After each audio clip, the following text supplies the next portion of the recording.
সবাইকে জয় যিশু।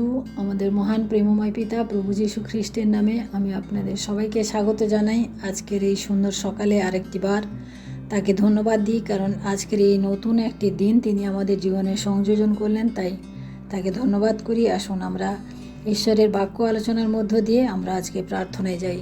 আমি আজকে যে বিষয়ের উপরে বাক্য আলোচনা করব, যে আমাদের খ্রিস্ট বিশ্বাসী আমরা নিজেদেরকে বলি, সেই বিশ্বাসী হয়ে আমাদের জীবনে এই বিষয়গুলি থাকা আবশ্যক। আমি আজকে যে বিষয়গুলি সম্বন্ধে আলোচনা করব, যে একজন খ্রিস্ট বিশ্বাসী ভাই বা বোন যেই হন না কেন, প্রত্যেকের জীবনে এই বিষয়গুলি থাকা বাঞ্ছনীয়। এটা আমাদের সব থেকে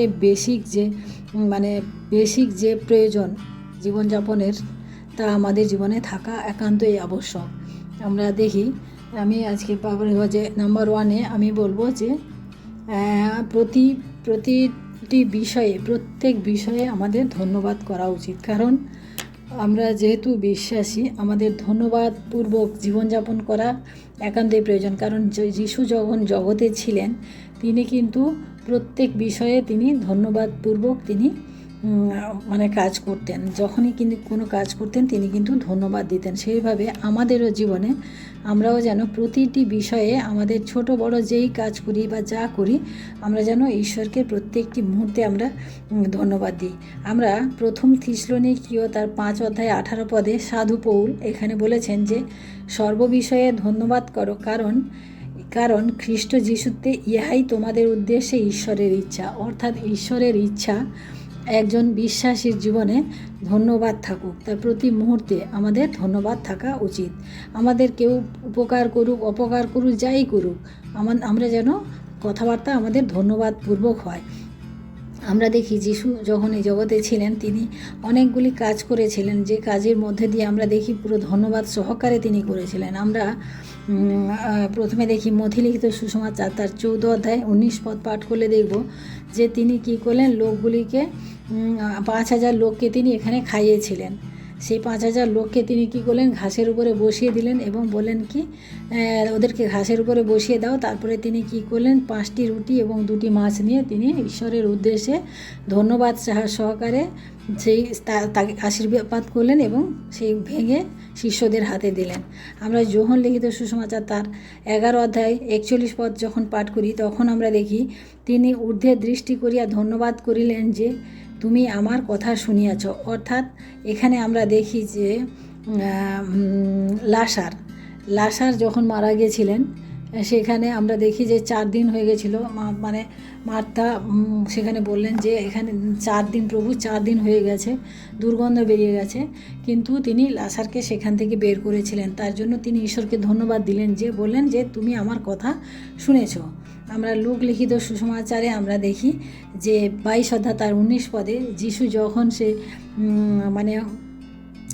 ভোজ দিচ্ছিলেন না, যখন সেই ক্রুশারোপিত হবেন তার আগে যিশু যখন সে ভোজ নিচ্ছিলেন তার সেই শিষ্যদেরকে নিয়ে, তখনও তিনি রুটি নিয়ে ধন্যবাদপূর্বক ভাঙলেন এবং শিষ্যদের হাতে দিয়ে বললেন, ইহা আমার দেহ, আমার শরীর, এটা তোমরা আমার জন্য, এটা আমার শরণার্থে এটা পান করো বা এটা খাও।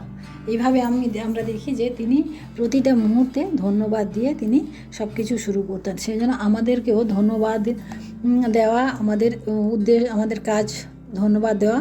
আমরাও যেন প্রতি মুহূর্তে আমরা যেন ধন্যবাদ দিই, কারণ ঈশ্বর তাতে খুশি হন। দ্বিতীয়ত আমরা দেখি যে প্রতি মুহূর্তে আমাদেরকে নম্রতা খ্রিস্ট বিশ্বাসীদের জীবনে একটা বিশেষ অঙ্গ। আমাদের নম্র হওয়া উচিত। নম্রতা আমরা ফিলিপিও তার 2:5 দেখি, খ্রিস্ট যিশুতে যে ভাব ছিল তাহা তোমাদিগতেও হোক। অর্থাৎ যিশু এই জগতে যখন এসেছিলেন, আমরা দেখি যে তার মতো নম্র আর কেউ ছিলেন না। কারণ তাকে যখন ক্রুশে বিদ্ধ করা হচ্ছিল, তাকে যখন চাবুক মারা হচ্ছিল, তখনও তিনি কিন্তু সেই নম্রতা তার প্রমাণ দিয়ে গেছেন বা তিনি নম্রতা দেখিয়ে গেছেন। সেইভাবে আমাদেরকেও প্রতিটি মুহূর্তে নম্র হওয়া একান্তই দরকার। আমরা 3 নম্বরে দেখি যে প্রতিদিন খ্রিস্ট বিশ্বাসী হিসাবে প্রতিদিন আমাদের বাইবেল অধ্যয়ন করা খুবই দরকার। যতক্ষণ আমরা এই জগতে আছি বা যিশুতে আমরা যতক্ষণ আমরা নিজেদের আমাদের নিঃশ্বাস আছে ততক্ষণ আমাদের ঈশ্বরের বাক্যকে আমাদেরকে মনন করতে হবে। আমরা যেভাবে রোজ খাওয়া দাওয়া করি সেভাবে আত্মিক ভোজন করার জন্য আমাদেরকে ঈশ্বরের বাক্য প্রতিনিয়ত আমাদেরকে পাঠ করতে হবে, কারণ বাইবেল হচ্ছে আমাদের জীবন খাদ্য বা জীবনের রুটি, তা আমাদেরকে প্রতিনিয়ত পাঠ করতে হবে। তারপরে পয়েন্টে দেখি যে বাইবেলের পদ মনে রাখা। আমরা এখানে যে দাউদ বলেছেন না যে তোমার বাক্য মানে আমি সর্বদা আমার মনে মনে রাখি, গীতসংগীতা তার 119:11 পদে তিনি বলেছে। মানে এখানে হচ্ছে পদ, যদি ঈশ্বরের বাক্য যদি আমাদের মনে না থাকে তাহলে আমরা কি করে আমরা শয়তানকে তার উত্তর দেব, আমরা ঈশ্বরকে কি করে আমরা শয়তানের সাথে লড়াই করব। যখন যিশু পরীক্ষার মধ্যে ছিলেন, সেই 40 দিনের উপবাসের পরে যখন তিনি পরীক্ষায় পড়েছিলেন, তখন কিন্তু তিনি তার শয়তানের প্রত্যেকটা কথার উত্তর কিন্তু তিনি বাইবেলের পদ থেকে, তিনি ঈশ্বরের বাক্য থেকে তিনি দিয়েছিলেন। তারপরে দেখি আমরা যে একে অপরের সেবা করা। আমরা যিশু যেমন যখন জগতে ছিলেন তিনি কিন্তু শিষ্যদের পা ধুয়েছিলেন না, আমরা দেখি যে তিনি শিষ্যদের পা ধুয়েছিলেন, তিনি গুরু হয়েও শিষ্যদের পা ধুয়েছিলেন। তিনি একটা নমুনা দেখিয়ে গেছেন যে কেউ বড় না, কেউ ছোট না, কারণ ঈশ্বরের কাছে আমরা প্রত্যেকে সমান। সেই জন্য আমরা অন্যের সেবা, যার যেটা দরকার আমরা যেন সেই অনুরূপ সেবা করতে পারি। আমরা যখন দেখি যে পাশের বাড়ির একজন অসুস্থ হয়েছে, তার জন্য আমার যতটুকু করা মানে করা যায় আমি যেন ততটুকু তার সেবা করি, কারণ এইভাবে আমরা জগতে যদি আমরা এইভাবে করি তাহলে ঈশ্বর সন্তুষ্ট হন। তারপরে আমরা দেখি যে প্রার্থনা করা হচ্ছে খ্রিস্ট বিশ্বাসীদের জীবনে একটা বিশেষ অঙ্গ। আমাদের প্রার্থনা করা, ধন্যবাদ দেওয়া যেরকম একটা বিশেষ অঙ্গ, সেরকম প্রার্থনা করাও আমাদের জীবনে প্রার্থনা করাও খুব জরুরি। প্রতিনিয়ত আমাদের প্রার্থনা করা উচিত, তবে আমাদের প্রতিনিয়ত যখন তখন না, আমাদের একটা নির্দিষ্ট সময় আমাদের বের করে নিতে হবে এবং ঈশ্বরের সাথে বসে আমাদের কিছুটা সময় আমাদেরকে দিয়ে তার সাথে আমাদের মনের কথাগুলি খুলে বলতে হবে। প্রার্থনা না করলে আমরা বৃদ্ধি পেতে পারবো না, আর যখনই আমরা প্রার্থনা করব তখন ঈশ্বর খুশি হবেন এবং আমাদেরকে উত্তর দিবেন। আমরা দেখি যে দাউদ দিনে 7 বার প্রার্থনা করতেন, দানিয়েল দিনে 3 বার প্রার্থনা করতেন, আর পৌল কি বলেছেন যে তোমরা নিরন্তর প্রার্থনা করো, মানে সারাক্ষণ যখনই খুশি তুমি প্রার্থনা করো। আর আমরা যিশুকে দেখি, যিশু তো কতবার প্রার্থনা করতেন তার কোনো ঠিক নেই। তার যখন মনে হতো তিনি নির্জনে চলে যেতেন, তিনি জঙ্গলের মধ্যে চলে যেতেন, তিনি পাহাড়ের উপরে চলে যেতেন, গিয়ে তিনি নির্জনে তিনি প্রার্থনা করতেন। এইভাবে আমাদের জীবনেও প্রার্থনা থাকা একান্তই দরকার। আমরা তারপরে 7 নম্বর পয়েন্টে দেখি যে নিজেকে অস্বীকার করা, অর্থাৎ আমরা নিজেকে অস্বীকার যতক্ষণ না করব ততক্ষণ আমরা যিশুর পিছে পিছে চলতে পারবো না। যিশু বলেছেন না যে তোমরা নিজেকে অস্বীকার করো এবং আমার পিছনে আসো, অর্থাৎ অস্বীকার করা মানে আমি নিজের নাম পদবি সব ভুলে যাব সেটা না, কিন্তু আমরা যেটা নিজের করি না, আমাদের জগতে আমাদের নিজের অনেক কিছু আমরা করি, এই বাড়ি হবে, গাড়ি হবে, এই করব, এই সমস্ত কিছু না করে আমরা যদি ঈশ্বরকে সময় দিই, ঈশ্বরের সাথে যদি থাকি, তাহলে তিনি আমাদের সমস্ত প্রয়োজন মেটাবেন, তিনি বলেছেন। তাই আমরা যদি নিজেকে নিয়ে বেশি ভাবিত থাকি তাহলে আমরা কিছুই করতে পারবো না, কারণ আমরা সব সময় আমাদের উচিত যে আমাদের ঈশ্বরকে নিয়ে ভাবা, ঈশ্বরকে কিভাবে আমরা মহিমা দিতে পারবো, ঈশ্বরের গৌরব কী করে করতে পারবো, এই হচ্ছে আমাদের উদ্দেশ্য হওয়া উচিত। তাহলে ঈশ্বর এখানে সন্তুষ্ট হবেন এবং তিনি আমাদেরকে আশীর্বাদ করবেন। এবং পরের পয়েন্ট দেখি যে আমরা দিতে শিখি না, প্রভুকে আমরা কিছু দিতে শিখি। ঈশ্বর আমাদেরকে এই জগতে পাঠিয়েছেন, তিনি আমাদেরকে তার নিজের হাতে তিনি বানিয়েছেন, নিজের শ্বাসবায়ু দিয়ে তিনি পাঠিয়েছেন এবং এই সমস্ত পৃথিবীতে যা কিছু রয়েছে সমস্ত কিছুর উপরে তিনি আমাদেরকে কর্তৃত্ব দিয়েছেন। সেই ঈশ্বরকে আমরা দিতে শিখি। কি দেব আমরা ঈশ্বরকে, আমরা কি দিতে পারি? ঈশ্বর তো বলেছেন যে স্বর্গ আমার সিংহাসন, পৃথিবী আমার পাদপীঠ, তোমরা আমার জন্য কেমন মন্দির করবে বা তোমরা আমাকে কি দেবে। কিন্তু তাও দেওয়া যায়, যেটা আমাদের বাইবেলে বলে যে আমরা আমাদের আয়ের যে 10মাংশ, বাগানের সবজির যে অগ্রিমাংশ, এই সমস্ত কিছু আমরা যেন ঈশ্বরের গৃহে নিয়ে আসি। কারণ ঈশ্বরের গৃহে ঈশ্বর আমাদের নেন না, কিন্তু ঈশ্বরের গৃহে যারা পালক, যারা প্রচারক যারা রয়েছেন, তাদেরও তো খেয়ে পরে থাকতে হবে, তারাও তো আমাদের জন্য সেবা করছেন। তাদের জন্য আমাদেরকে এটা নিয়ে আসতে হবে, কারণ এটা হচ্ছে ঈশ্বরের নির্দেশ।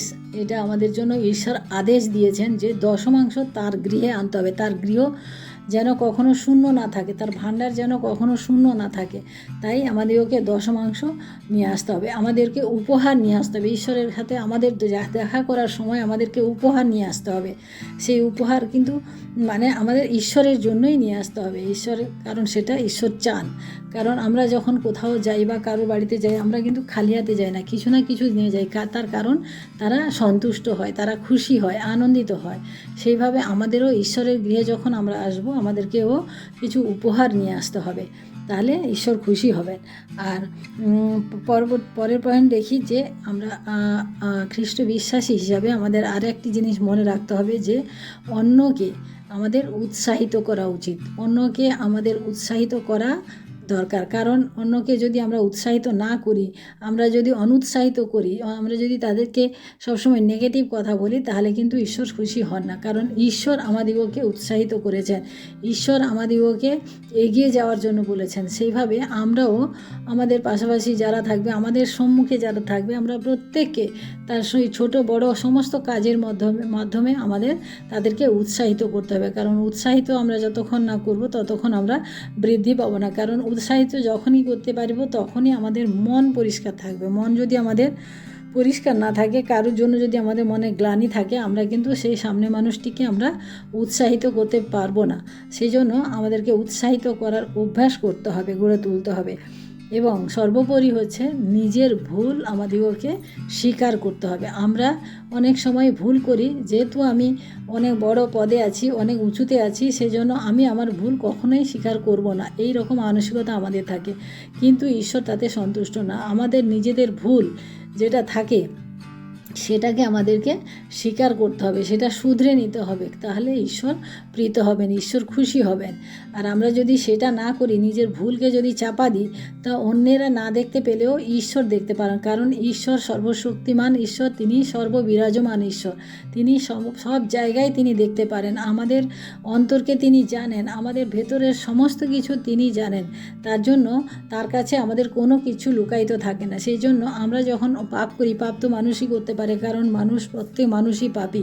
সেই জন্য আমরা এই জগতে যতদিন থাকবো, আমাদের ভুলও হবে। ভুল মানেই পাপ, ভুল মানেই পাপ। শুধু পাপ মানে যে অনেক বড় বড় কিছু বললাম বা করলাম, সেটার জন্য পাপ না। আমরা যখন ভুল করি, যদি সঠিক পদ্ধতিতে জীবনযাপন না করি, সেটাও আমাদের পাপ। সেই জন্য সেই পাপ থেকে আমাদেরকে নিজেরা যদি আমাদেরকে লুকিয়ে রাখি নিজেদেরকে, তাহলে কিন্তু ঈশ্বর সন্তুষ্ট হন না। কারণ তিনি দেখতে পান যে তার সন্তানটা তার নিজের পাপকে কিভাবে লুকাচ্ছে। সেই জন্য আমাদেরকে আমাদের নিজেদের দোষ, নিজেদের ভুল, সেটাকে আমাদের ঈশ্বরের সামনে স্বীকার করতে হবে এবং আমাদেরকে ক্ষমা চেয়ে নিতে হবে। এইভাবে আমরা এগিয়ে যেতে পারি। যে একজন খ্রিস্ট বিশ্বাসী ভাই বোন হিসেবে আমাদের জীবনে এই পয়েন্টগুলি থাকা উচিত। আমাদের প্রত্যেক বিষয়ে ধন্যবাদ দিতে হবে, আমাদেরকে নম্রতার সহিত জীবনযাপন করতে হবে, প্রতিদিন বাইবেল পাঠ করতে হবে, বাইবেলের পদগুলিকে মনে রাখার চেষ্টা করতে হবে, এবং প্রতিদিন আমরা চেষ্টা করব যে একটি করে বাইবেল পদ যেন আমরা মনে রাখতে পারি। তারপরে অন্যের সেবা করা, একে অপরের সেবা করতে হবে, যেটা যিশু জগতে করে দেখে দিয়ে গেছেন। তারপরে হচ্ছে আমাদের প্রার্থনা করার অভ্যাস গড়ে তুলতে হবে। তারপরে পরের পর দেখি যে নিজেকে অস্বীকার করা, নিজেকে জাহির করা না, অন্যের কাছে নিজেকে অনেক বড় করে দেখানো না, নিজেকে অস্বীকার করতে হবে। এবং আমাদের ঈশ্বরের গৃহে আমাদের যা ঈশ্বর যে আজ্ঞা দিয়েছেন, যা দেওয়ার জন্য, সেই দশমাংশ দিতে হবে, উপহার দিতে হবে, এবং আমাদের সর্বোপরি ঈশ্বরকে আমাদের হৃদয়কে দিতে হবে।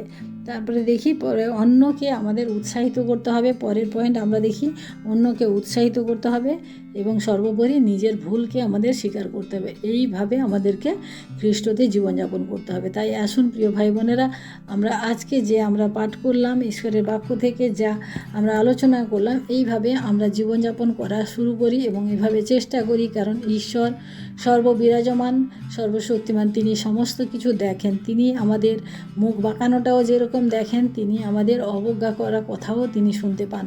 তাই আমরা ঈশ্বরের সামনে আমরা যেন খুব সতর্কভাবে জীবনযাপন করি এবং আমরা যেন এই সমস্ত বাক্যগুলি, এই সমস্ত পয়েন্টগুলি আমরা যেন মনে রাখতে পারি। তাই আসুন আমরা আজকে প্রার্থনা করি, ঈশ্বরকে ধন্যবাদ দিই। Hallelujah, hallelujah, hallelujah. মহান প্রেমময় পিতা, তোমার মহান নামে ধন্যবাদ প্রশংসা করি প্রভু। তোমার এই সুন্দর বাক্যের মধ্য দিয়ে প্রভু আজকের এই দিন শুরু করতে পেরেছি প্রভু, তোমায় ধন্যবাদ করি প্রভু।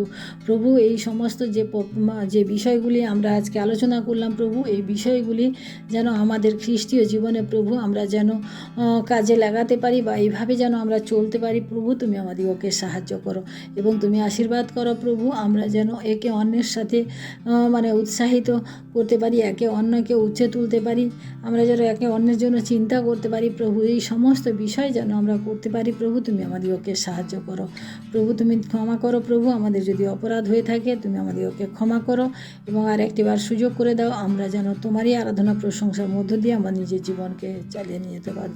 তাই ধন্যবাদ করি প্রভু। সারাটি দিনের ভার তোমার হাতে রাখি, আমাদের সঙ্গে সঙ্গে থাকো এবং আশীর্বাদ করো, সমস্ত অপরাধ ক্ষমা করো। এই প্রার্থনা চাই আমাদের মুক্তিদাতা ত্রাণকর্তা প্রভু যীশু খ্রিস্ট তোমারই নামে, আমেন। সবাইকে জয় যীশু। সবাই ভালো থাকবেন, সুস্থ থাকবেন। আজকের দিনটি সবার শুভ হোক। জয় যীশু।